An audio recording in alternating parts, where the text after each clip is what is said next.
A young woman who worked at a jewelry store disappeared without a trace during her lunch break.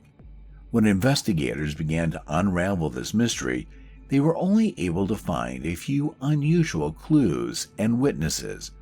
Only several decades later, the truth finally became known, and it was a big surprise for the detectives. Linda Reed was born in 1962 in the Australian city of Gold Coast. She grew up in a loving family, was a cheerful and energetic child, and had many friends. In her school years, Linda met a guy named Robert. The couple began dating, and at 19 years old, the young woman married him. They dreamed of creating a large and friendly family, as well as building the house of their dreams. The newlyweds started working on this almost immediately after the wedding. They bought a plot of land and began saving a significant portion of their income for construction. In order to have the house ready as soon as possible, the couple decided not to spend money on rent and lived in a trailer on Robert's parents' backyard. Linda got a job as a salesperson at a jewelry store located in a large shopping center. She immediately liked this job, found common ground with the team, and the decent income allowed her to save up for her dream home even faster. December 1983 was a tense month as there was a frenzy in the store due to the approaching holidays. Linda, who was 21 years old at the time, had to work in an intensified mode. December 13th was no exception. From the beginning of her shift, Linda worked diligently, and only at 12 p.m. did she have the opportunity to take a break. Usually she had lunch in the same shopping center and returned earlier than the allotted time, but on that day, it didn't happen. Linda's colleagues were very surprised that she did not return from her break at the appointed time, as the young woman had never been late before. The workday went on, and Linda still did not show up. Everything looked as if she had simply decided to leave her shift without informing her colleagues, but they doubted that the young woman could do such a thing as she approached her job with the utmost responsibility. Her husband was also surprised when Linda did not return home after her shift. He waited for some time and then contacted her colleagues. They told the man that his wife did not return from her break, and Robert started to seriously worry. He went to the shopping center and started walking around in search of Linda. After that, he visited several other places that the young woman regularly frequented, but she was nowhere to be found. With each passing minute of searching, he became increasingly concerned that something bad had happened to Linda. So, by 7 p.m. that evening, the man decided to call the police. The operator told him that a report of a missing adult would only be accepted after 24 hours had passed since the disappearance. Linda's mother also tried to contact them, but received the same response. In the end, the relatives had to wait until the next day before the report was accepted. The police began investigating and trying to find out what Linda was doing during her break. They learned that the young woman went shopping for New Year's presents in several stores located in the same building. After that, she visited her bank branch and received a check to pay bills. The last person to see her was the shopping center security guard who noticed Linda leaving the parking lot in her car. The police could not find any other information. The young woman's relatives had no idea why Linda left in the middle of her shift, and, most importantly, where she was headed. The police sent out alerts for the young woman and her car and began keeping an eye on Robert. According to statistics, husbands are more likely to commit crimes against their wives, but in this case, Robert had a reliable alibi. No other suspects were found, and according to everyone who knew Linda, she never had enemies and was generally a very positive person. As investigators tried to find new leads, Several days had passed since Linda's disappearance. On the third day, the police received a report about an abandoned car that matched the description of the young woman's car. It was located in a suburban area 20 kilometers from the shopping center. Arriving at the scene, the police realized that it was indeed Linda's car. The vehicle was parked on the side of the road next to bushes. In the 1980s, this area was almost undeveloped, with most of it covered in bushes and trees. Inside the car, the police found Christmas presents that Linda had bought before her disappearance. The doors were unlocked, and the ignition key was inside. In the salon, the police found an unusual clue. An empty menthol cigarette pack was lying next to the front passenger seat. Linda and Robert never smoked, so investigators came to the most obvious conclusion. The pack could belong to the kidnapper. The police immediately began to search for evidence, and soon they made a sad discovery. About 40 meters from the car, in the streambed of a small creek, they found Linda's body. Her hands were tied with a bikini and eyeglass cord. The victim's relatives said that she never owned either of these items.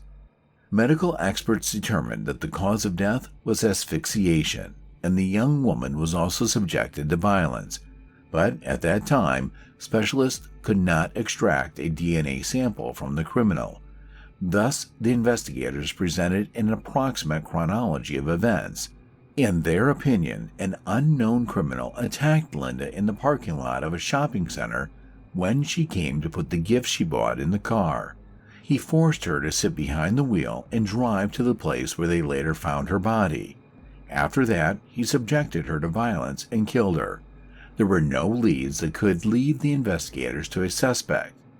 Then they decided to try to interview all the visitors of the shopping center who were there during Linda's lunch break. Of course, this was an extremely difficult task. To attract people's attention, the police took the victim's car and placed it in the shopping center, attaching a photo of the young woman and information about her disappearance to it. Investigators hoped that such a visual installation would help visitors who saw Linda that day remember some details. Several witnesses told the police that they saw a teenager with light hair in the shopping center parking lot, but investigators could not identify him. Other witnesses told something more interesting.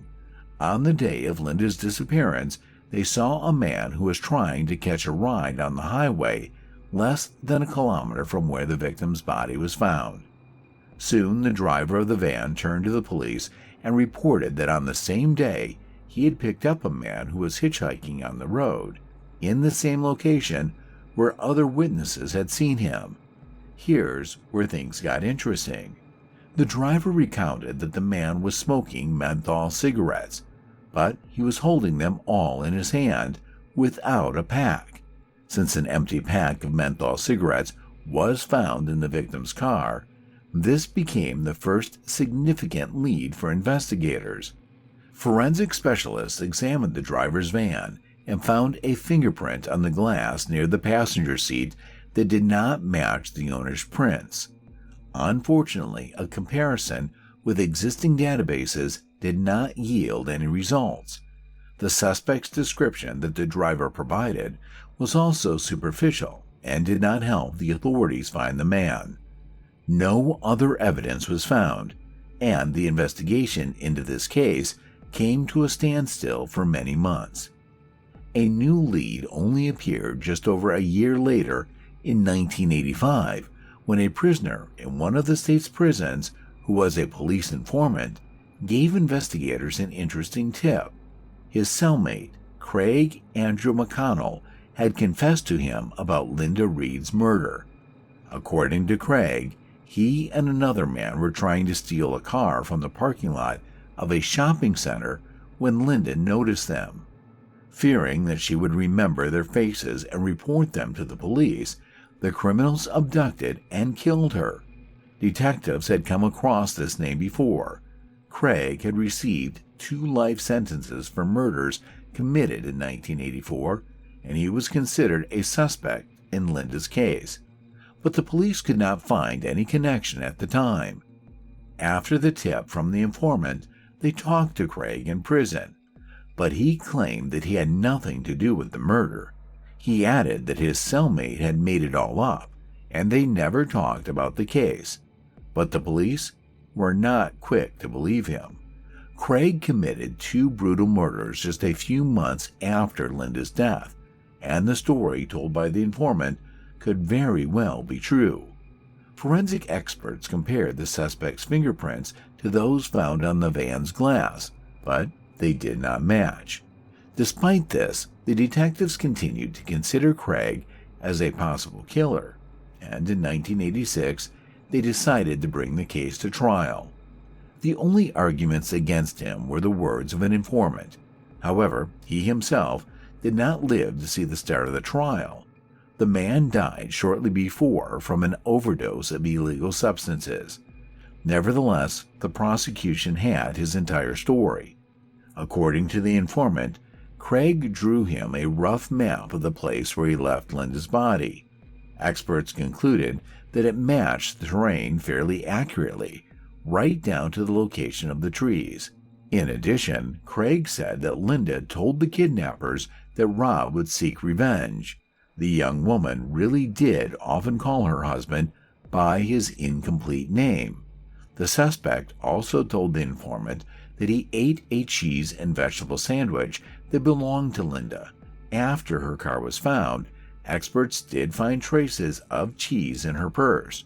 Despite such precise details, all of this was circumstantial evidence and did not provide sufficient grounds for a guilty verdict. For this reason, Craig was not found guilty of Linda's murder. Investigators continued to believe that he was involved in the crime and tried to find additional evidence that would allow them to secure a guilty verdict, but all their attempts led to a dead end, and ultimately, the case stalled for many years. In 2014, 30 years after the murder, detectives reopened the investigation and decided to review the existing evidence. They handed samples of fingerprints from the van's glass to experts who tried to reconstruct them using modern technology. And when they finally succeeded and loaded the data into the database, the police finally had a match. The fingerprints belonged to Troy James O'Mara, who was already serving a life sentence. 1.5 years after Linda's death, he killed a 22-year-old young woman, and the details of this crime were very similar. His victim was returning from a shopping center with purchases for her upcoming wedding. When she approached her car, James forced her to sit in the car and drove her to a remote area where he subjected her to violence and killed her, tying her hands beforehand. Despite this similarity, James was never a suspect in Linda's case and was not even on the police's radar. The detectives remembered another fact. During the early stages of the investigation, several witnesses reported seeing a fair-haired teenager in the parking lot of the shopping center, and given that James was only 17 years old at the time, he fit the description. Despite this, the police wanted to find as much evidence as possible, and an interesting turn of events awaited them.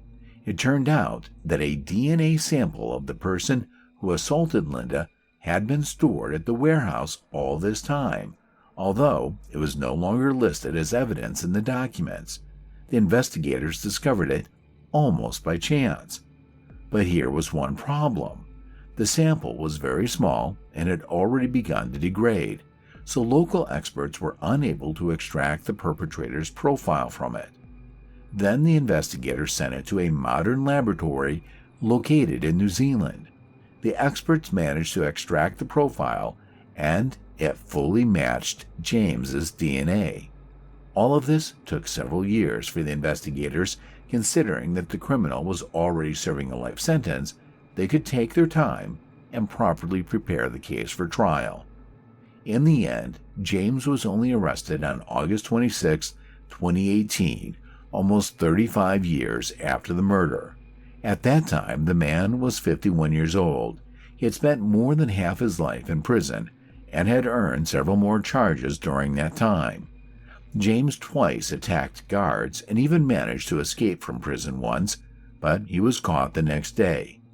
After his arrest for Linda's murder, he denied his guilt and preparation for trial began. The process lasted for several years, but in March 2021, the criminal decided to confess. He said he saw Linda in the parking lot. The young woman was sitting in her car eating a sandwich. He got into her car and threatened her to drive to a remote location, where he assaulted and killed her. When the judge asked him about his motives, James noted that he simply wanted to kill a random young woman that day. As a result, James was sentenced to 30 years in prison for Linda's murder, although he was given the right to apply for early release in July 2022, since he had already served more than 30 years in prison. But at the moment, he continues to serve his sentence, although he may be released in the next few years. Unfortunately, Linda's father did not live to see the police find her killer. He had spent decades wanting to know what happened to his daughter, but he passed away after a long battle with cancer. After his wife's death, Robert vowed to never marry again, as his heart belongs to Linda forever. At the trial, after the verdict was given, he thanked the investigators and declared that James had forever deprived him of his family. As for Craig and the informant's story, things are quite ambiguous. It should be noted that the informant was a hardened criminal himself and could have received significant benefits from helping to solve the case.